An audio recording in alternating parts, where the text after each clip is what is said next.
Fatos e versões. O que vai impactar na sua vida agora no Café com Política. No Café com Política de hoje, a gente conversa com o pré-candidato à Prefeitura de Contagem, Wellington Silveira, do PL. Bom dia, Wellington. Prazer falar com o senhor aqui na Rádio Super. Bom dia, Thalita. Uma alegria poder estar aqui com vocês. Quero agradecer o espaço, cumprimentar todos os ouvintes da Rádio Super. Por certo, muitas pessoas de Contagem nos acompanham nesse momento. E eu quero agradecer também a audiência. Wellington, a eleição se aproximando, né? Cada vez mais. Embora a gente tenha um adiamento neste ano por causa da pandemia de coronavírus, já estamos no mês de agosto. Eleição neste ano acontece em novembro. E a gente sabe também que exatamente por causa dessa pandemia, outros desafios surgiram no momento de fazer a campanha. Na opinião do senhor, ficou mais fácil, ficou mais difícil? A gente tem a internet hoje, que já era um modelo, né? Ou já era uma tendência muito utilizada, que foi utilizada na última eleição, elegeu diversas pessoas, inclusive o presidente Jair Bolsonaro temos como exemplo. Eu queria saber do senhor, tá mais difícil, tá mais fácil? O senhor que tem uma gama aí já, né, de experiência em campanhas. Thalita, foi importante você tocar nesse assunto. Nós estamos hoje a exatos 100 dias da data da eleição. Por certo, em função da pandemia, a eleição tende a ganhar contornos muito digitais. E isso traz boas consequências e traz também as más consequências. As boas consequências é que, além de preservar a saúde e evitar o contágio, as eleições tendem também a ser mais baratas, né? As eleições tendem a escapar um pouco daquele carnaval tradicional das eleições. Bandeira na rua, placas espalhadas, carro de som, muita gente envolvida nessa dinâmica eleitoral, o que tende a fazer com que o custo das campanhas reduza, o que é bom para toda a sociedade.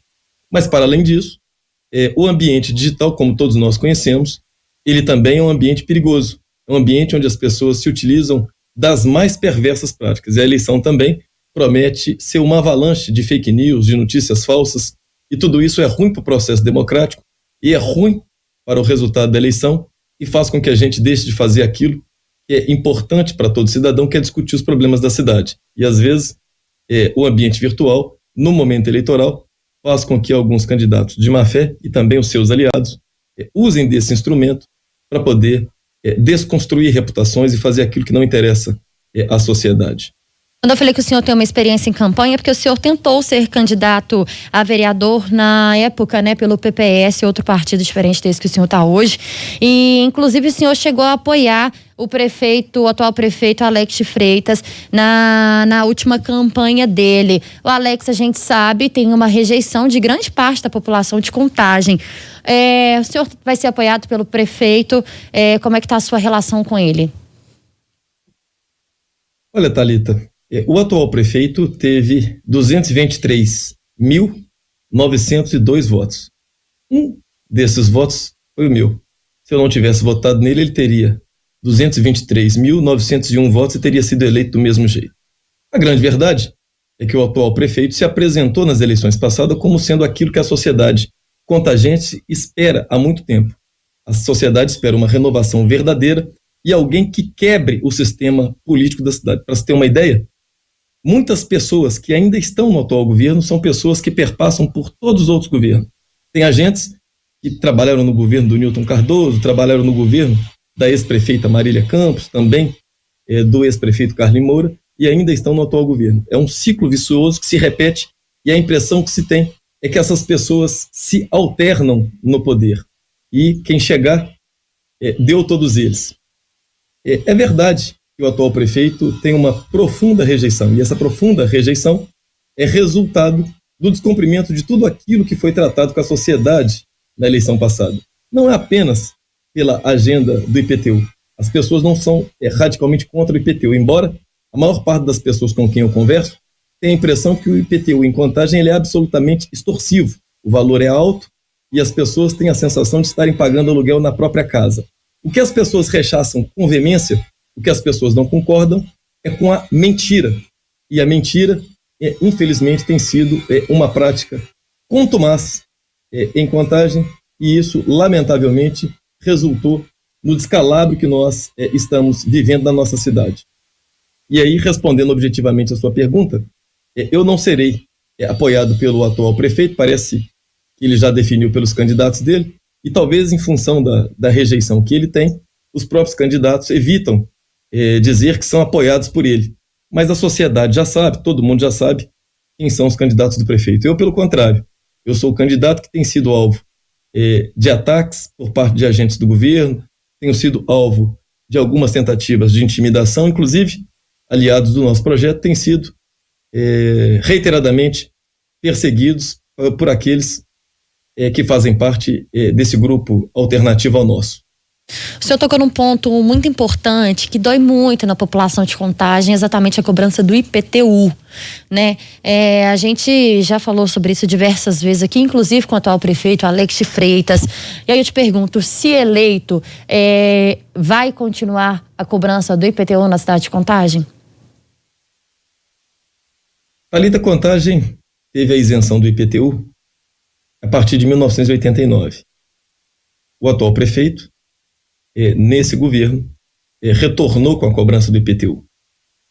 Todo gestor daqui em diante vai ter que levar em consideração aquilo que compõe o orçamento público.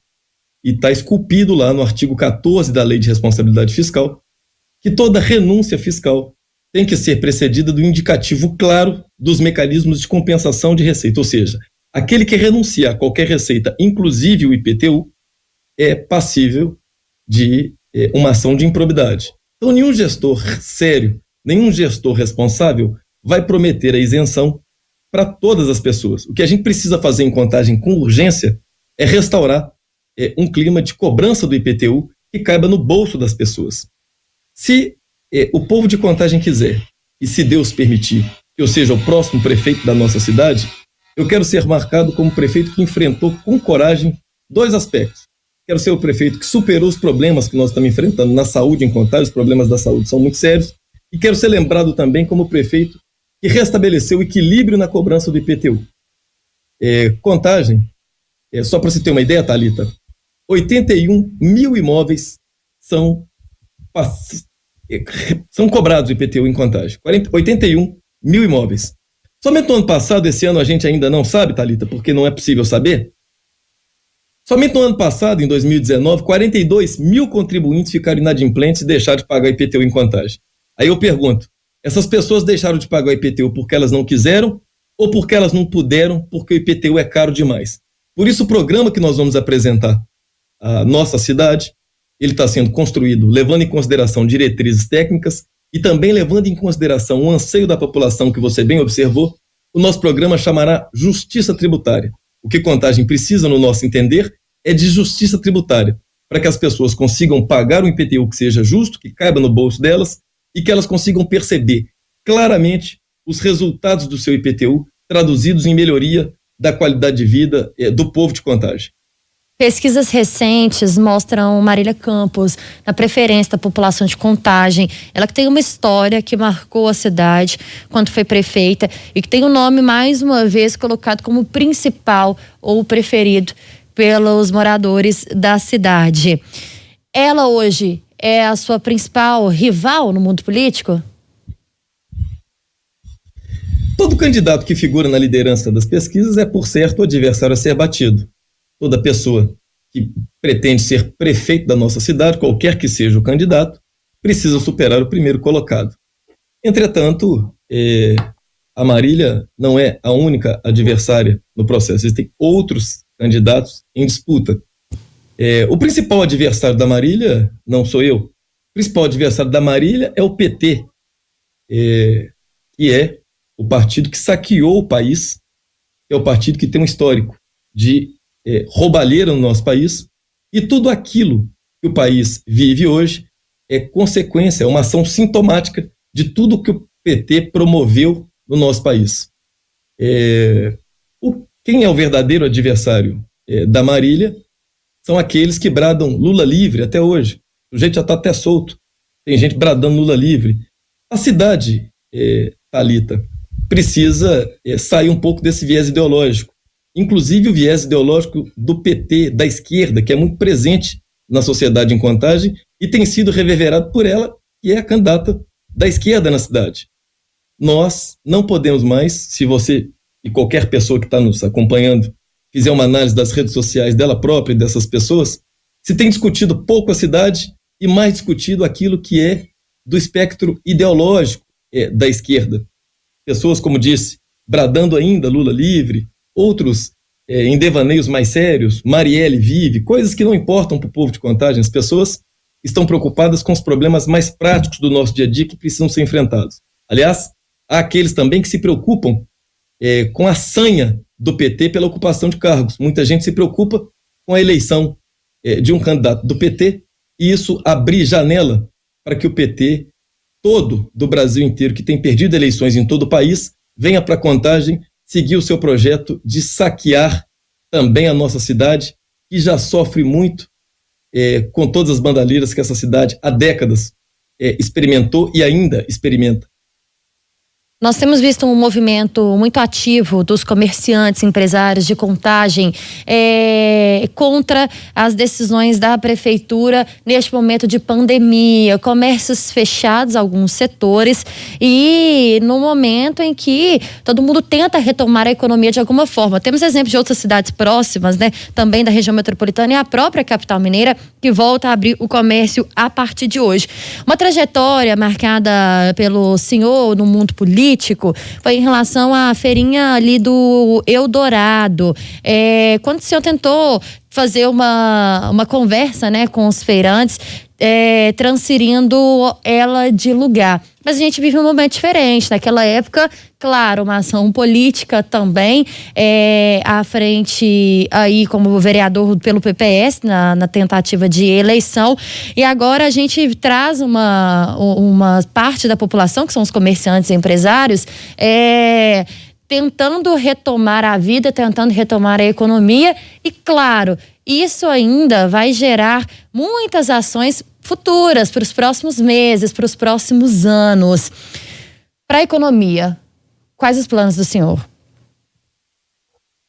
Thalita, muito bem observado, pergunta muito bem formulada. Contagem é uma cidade que tem pouco mais de 17 mil empresas registradas e é responsável pela geração de mais de 206 mil postos de trabalho na nossa cidade.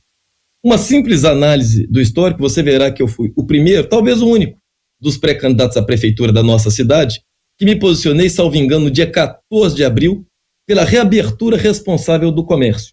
Todas as pessoas que têm o mínimo de sanidade mental sabem que não se pode abrir deliberadamente o comércio sem os cuidados de distanciamento sanitário, distanciamento social e também todas as medidas sanitárias para preservar a saúde das pessoas, que todos nós sabemos que a Covid-19 tem enorme capacidade de se disseminar e ninguém ia querer que o comércio fosse justamente o vetor do contágio.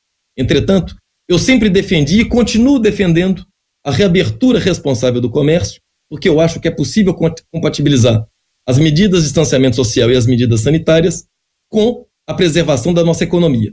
Porque isso, além de impactar a vida das pessoas, a vida dos comerciantes, aqueles que precisam rentabilizar o seu capital, ou seja, que investiram para ganhar dinheiro e para sobreviver, além disso, nós precisamos preservar os postos de trabalho da nossa cidade. Mas, para além disso, Thalita, nós temos um problema. Isso vai impactar fortemente as contas públicas.